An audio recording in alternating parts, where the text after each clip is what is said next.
One of the reasons I did this book was I felt very strongly that James's individual publications did not really give a sense of what James was about. James was a mercurial, complicated person, and he had many, many aspects to him.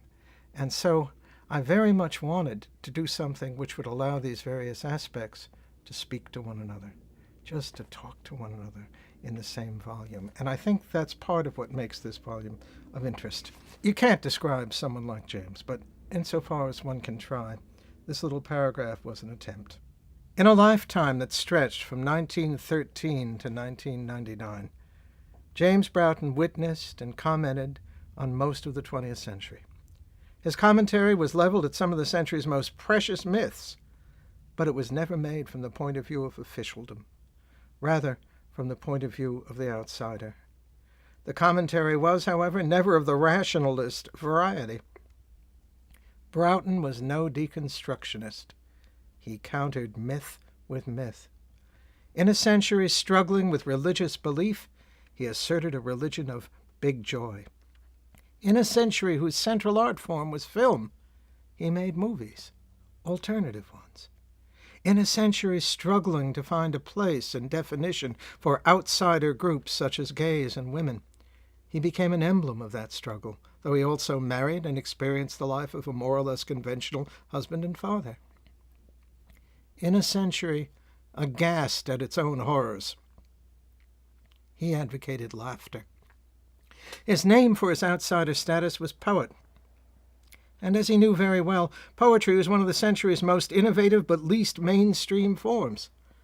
Yet, unlike most poetic innovators of the century, he was never a poet of the ivory tower variety. Despite his advocacy of deep ecology and of the notion of the earth as mother, Broughton remained a deeply urban figure, an essentially communal outsider who simultaneously believed and was amused by the notion that an active poet could change the world. In the midst of an immensely rationalist and unbelieving century, which longed intensely for some sort of transcendental assurance, he asserted mystery. Though he occasionally thought of himself as God, he never took himself or God quite seriously. Now that's my view of a little bit of how it's possible to think about James. I'll also like to talk a little bit about the ways in which I think he was an exemplar of a new kind of person, a new kind of man. And if you think about the androgyne, one of the points about the androgyne, which is his word for the new kind of man, is that he doesn't make a choice between being male and female. He doesn't make choices. Broughton said, I'm looking for a little more multi for my media. It was not a question of, he didn't choose to be gay as opposed to heterosexual. He was, the term is bisexual, but I think in Broughton, he was bi almost everything. Instead of choosing, he was interested in everything, in more. If there were two things, he wanted them both. And I think that's a very important aspect of the way in which certain aspects of the country are now moving. That we're moving away from that sense of choice into a sense of multi, whether you call it culturalism or whatever other kind of multi. Ishmael Reed has a term, multi-America. And I think Broughton understood that and understood that he was moving in that direction very, very well. He understood it very, very clearly. So that's probably what I'd say to a young person, that Broughton was a multiplicity of conflicting or not conflicting elements, that he was just many things all brought together, not necessarily into a unity, but into a flux, into an area in which all these things were happening at the same time. I think by the time I met him, I had read Androgyne Journal. And Androgyne Journal just blew my mind. One of the things about it which struck me was that at the end of it he says, won't you ever recognize that you are many men and women trying to live together? This sense of multiplicity is very much there. And also, it's like Thoreau with a body.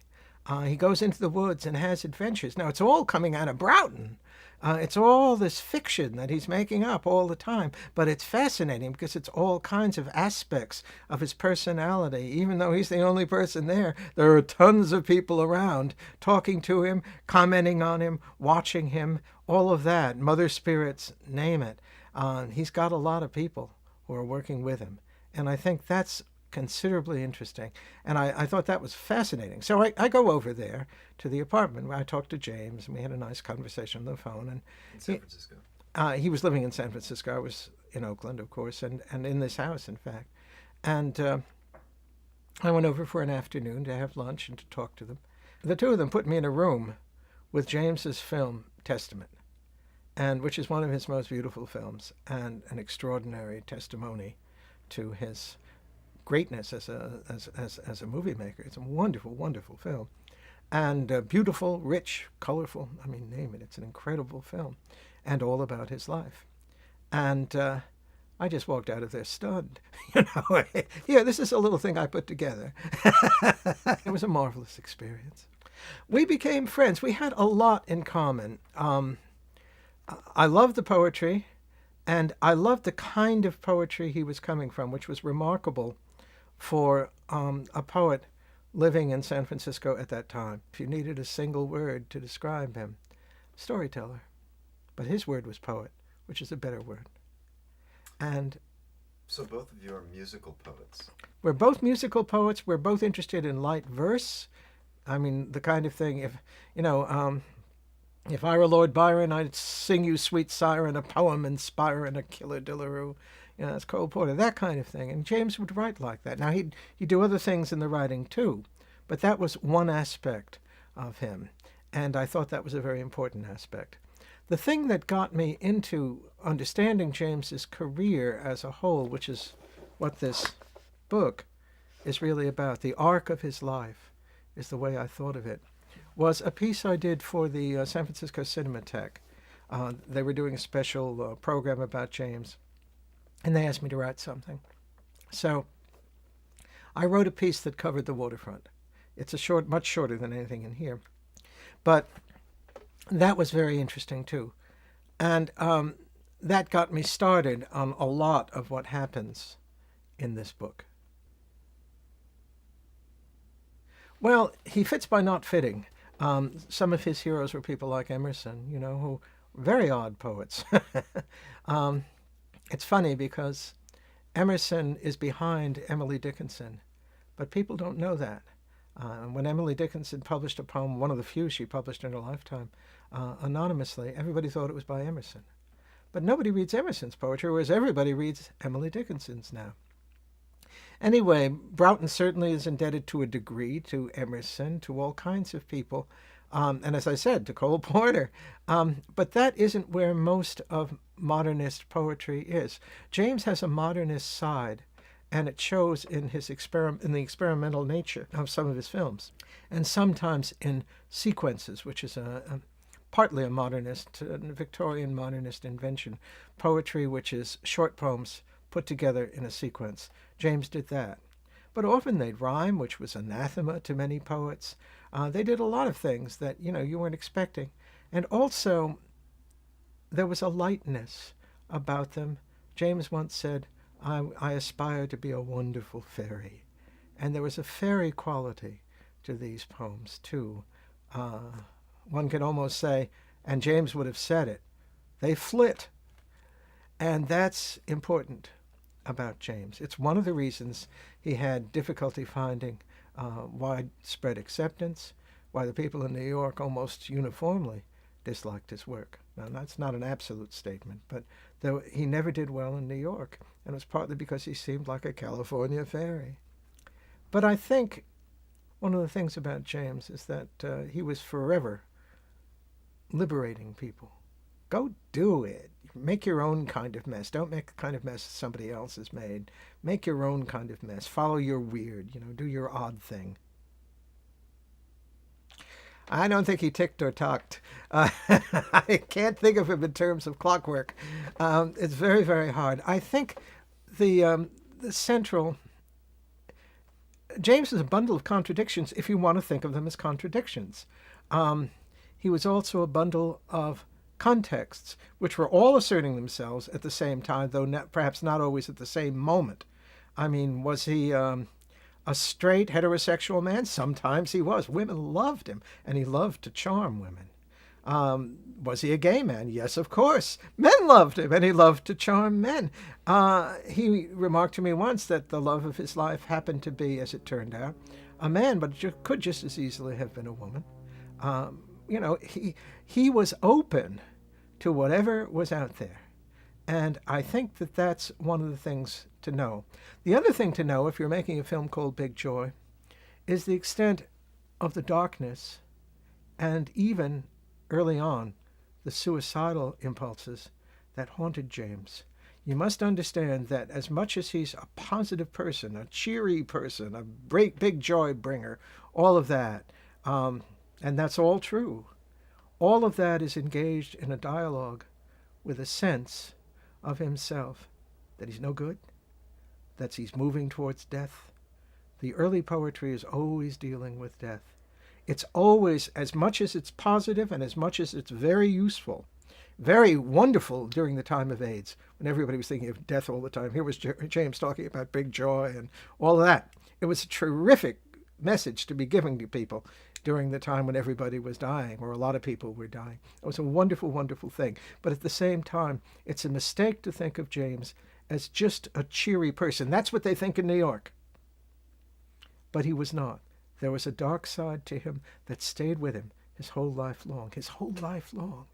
He said to me once that he was, very seldom did he make such an admission, but he said to me once that he was really feeling depressed, down in the dumps. It's fairly late on. And I recommended his memoir to him, Coming Unbuttoned. I said it cheers an awful lot of people up. It cheers me up. I don't see why it can't cheer you up. Go read your books. Well, I think it wasn't so much a question of his learning from me and my learning from him as sensibilities that were in many ways very close, but also coming from wildly disparate directions.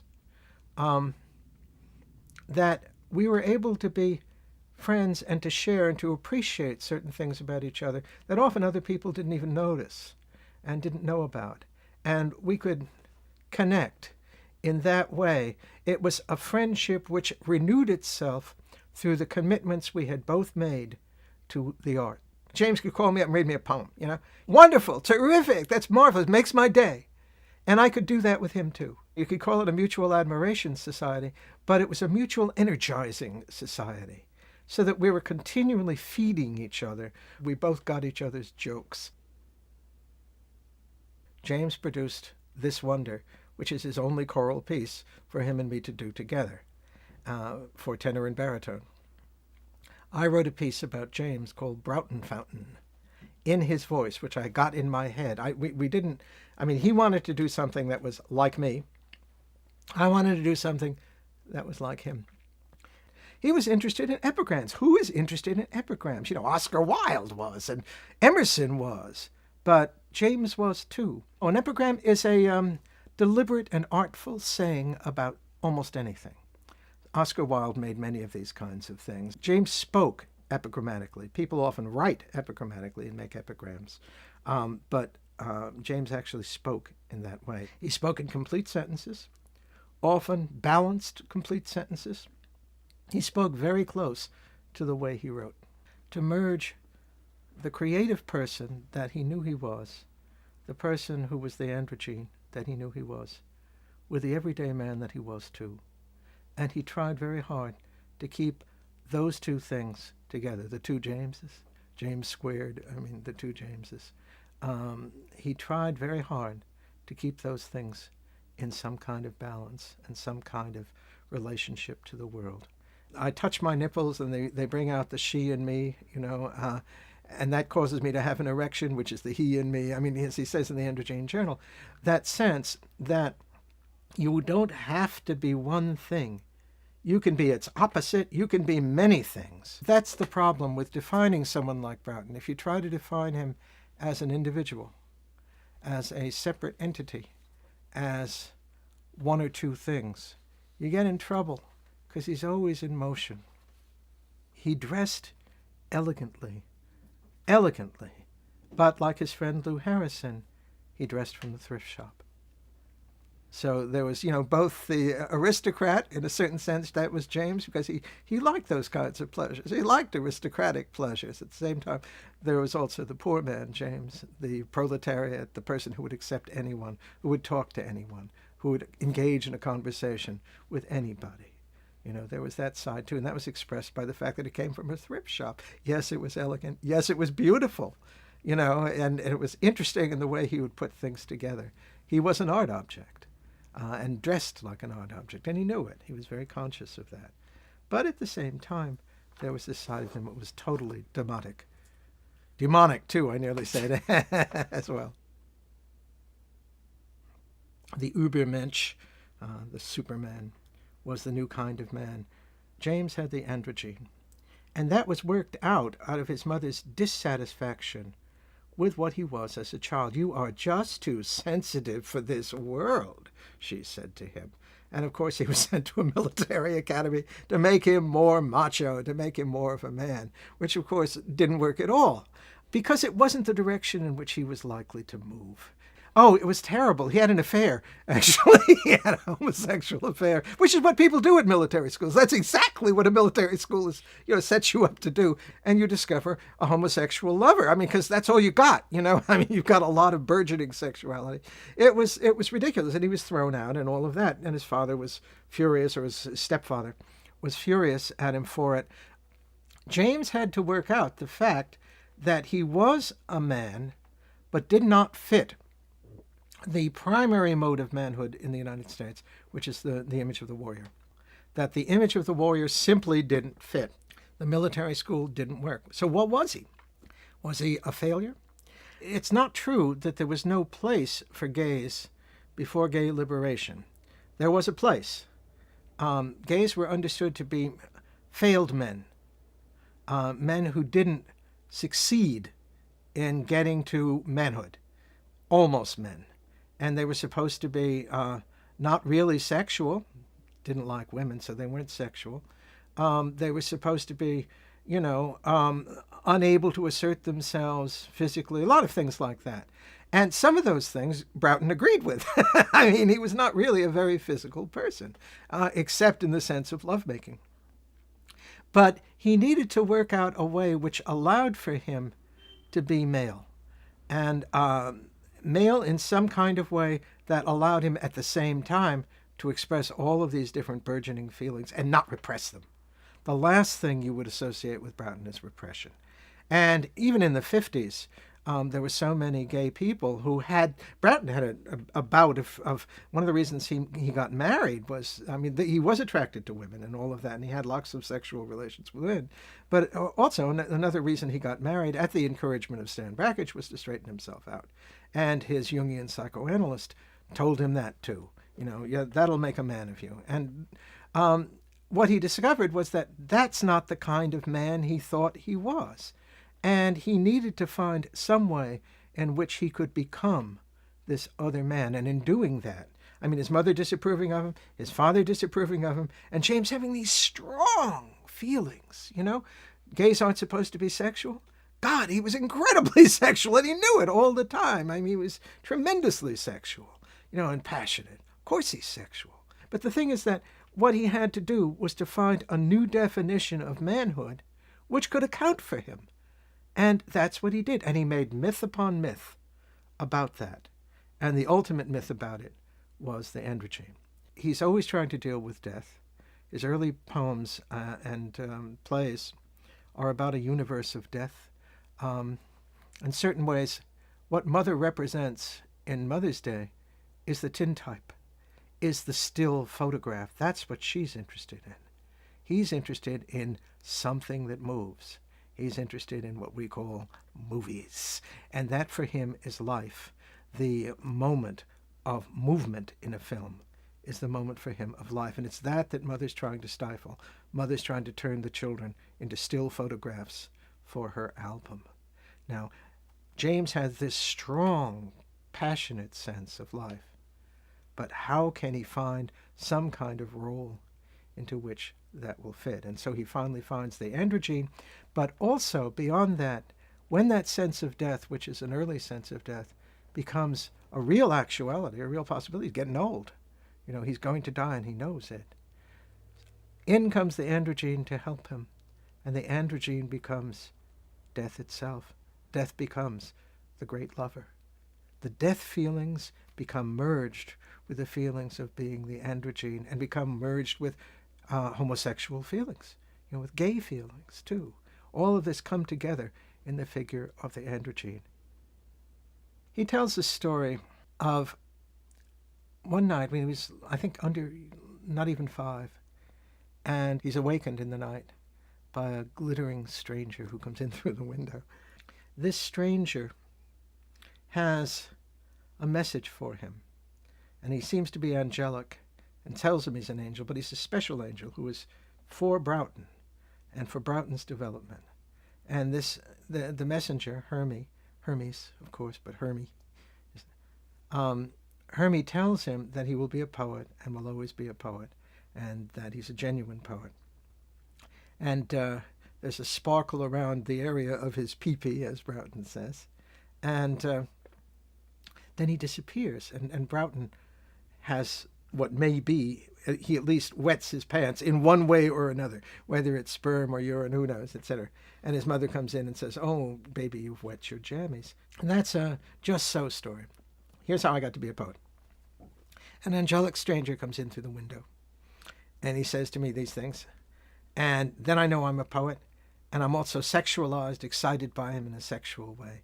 All kinds of things. And I'm just a little baby, standing, as he says, erect in his crib. And while that story is a birth of the poet, all of that, it's his origins myth, it's also about a movie. The little boy, James, is experiencing what he calls the hermetic art, Hermes, the hermetic art of cinema.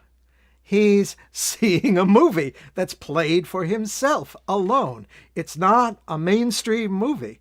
It's not a movie that's going to play in a lot of theaters. It's for himself alone, in the dark. He's seeing it as he's watching it. And it affects him mightily and changes his life. That's a movie. He's seen a movie. That story is about seeing a very particular kind of movie. It's also, of course, I think, a dream. He said often, people say to me, that wasn't true. But it was.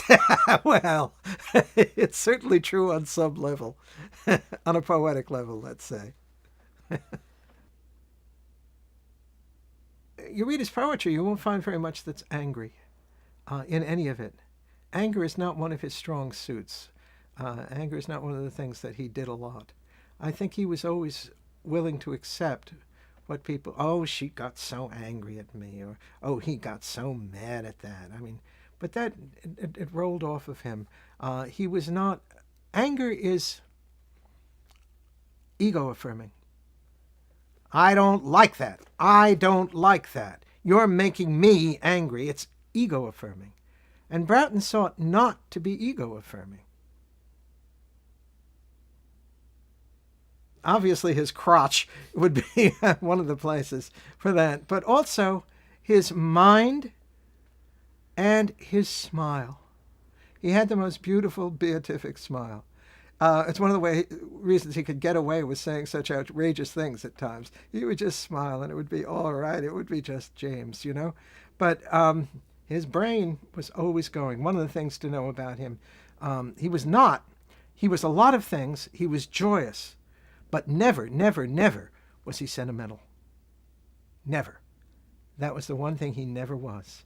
He didn't rhapsodize about mother or father or about anybody. He didn't rhapsodize about the poor people who were dying. As he said, wish them Godspeed into the arms of God. He was never sentimental. He was funny. He was moving. It was all kinds of things. But not teary. The Playground's terrific play, writing poetry into plays, getting plays as poems, merging poetry and playwriting, which is something a number of people of the 20th century attempted to do, including, of course, famously T.S. Eliot, Yeats also. That's been an activity of poets for many, many years, Shakespeare. So certainly I think the plays are of considerable interest, and they merge into the movies. In the movies you can do certain things you can't do in a play, and vice versa. I mean, that's important. In the movies, he's talking about bodies, but you can't touch anybody in his movies. You can't. Same is true with the plays, but maybe you could wait as a stage door Johnny afterwards and talk to them. That problem of the body, which is also a problem for Whitman, and he gets it partly from Whitman, that problem of the body is at the heart of film. The person who is not there but there in such visible presence.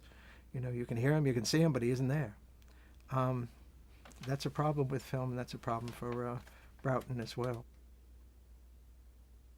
Well, I mean, he gets that to a degree from Whitman, of course, and I think that's a very, very important aspect of Broughton. But the thing to know about it, I think, primarily, is that while he would call it divine and all of that, he uses always a religious vocabulary, and he wants that. At the same time, the God body is the androgyne. It's both masculine and feminine. And in that film, there are lots of places in Broughton, actually, where you'll see skin, you don't know if it's a man or a woman. And he's deliberately balancing you between not knowing, or between those two poles. Is that a man or is it a woman? And does it matter, finally? Or is it a mountain? You know, is it a hill, which sometimes it turns out to be too. You know, nature, all of that. God body is a term for all of that. Though I think the central term is less God body than it is the androgyne. I did not see it at the time when it was playing at the Bridge. I was busily in graduate school, not had time. I had heard of it. It played a long time. It was just at the Bridge forever. It just played as a third feature to whenever they were playing at the Bridge for just the longest time.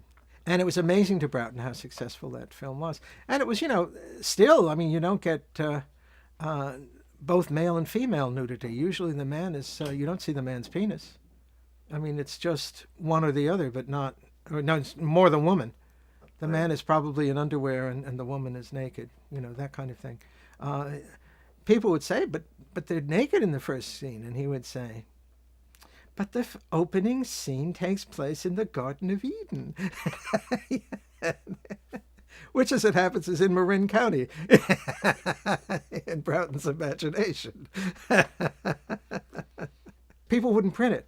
Though by the time it became a success after that, people were, mainstream, you know, printing places were printing up films like that. Yes, yes, yes. It was a really important step forward in terms of getting nudity onto film. Probably he would disapprove of a lot of the nudity that arrived on film as a result of his being able. Films gives you access to things which you cannot possess. And that's a problem with films, where the erotic energy that they stir up, and they stir up erotic energy. Films are often all about stirring up erotic energy. It's a central issue in films. The Puritans who complained about the plays during Shakespeare's time as being too erotic weren't entirely wrong, though they were wrong, but they weren't entirely wrong about that.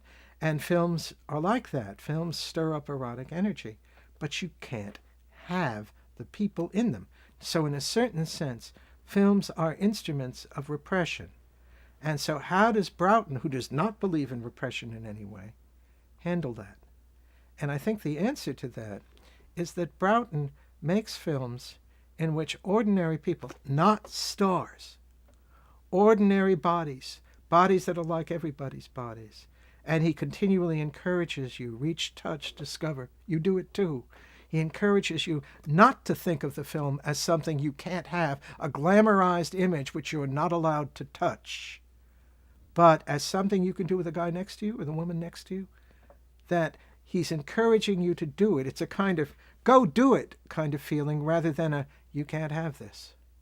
It's not that kind of a game. The game he's engaged in is, we know there's repression here. We know there's repression in the country. We know there's repression in the whole culture. But don't bow down to that.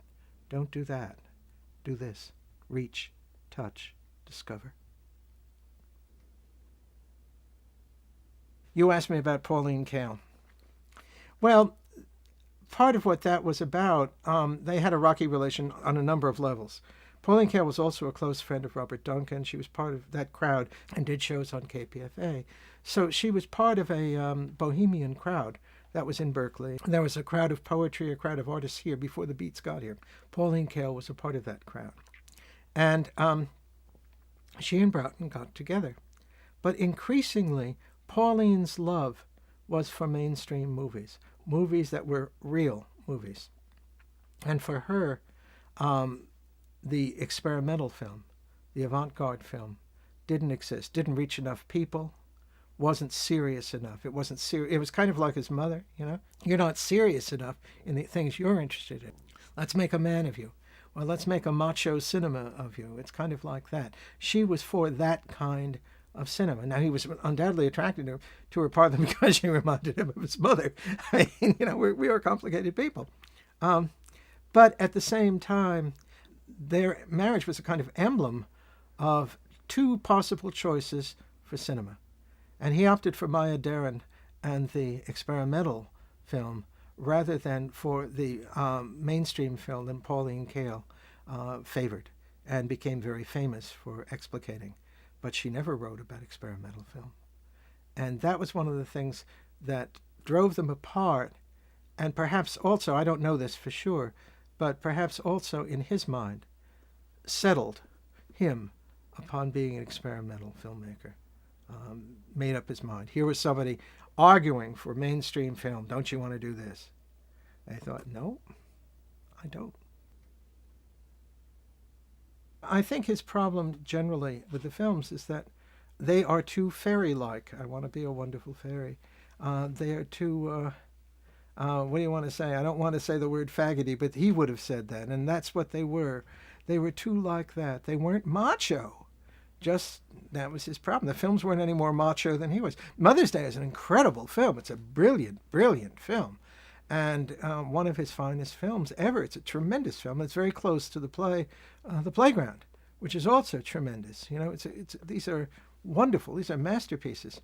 But there are people who don't like to think those kinds of thoughts, don't like to feel those kinds of feelings, reject them in themselves, and so reject them in other people. Feelings of the kind of tenderness that Broughton felt towards all kinds of stuff, you know, towards toys, towards children.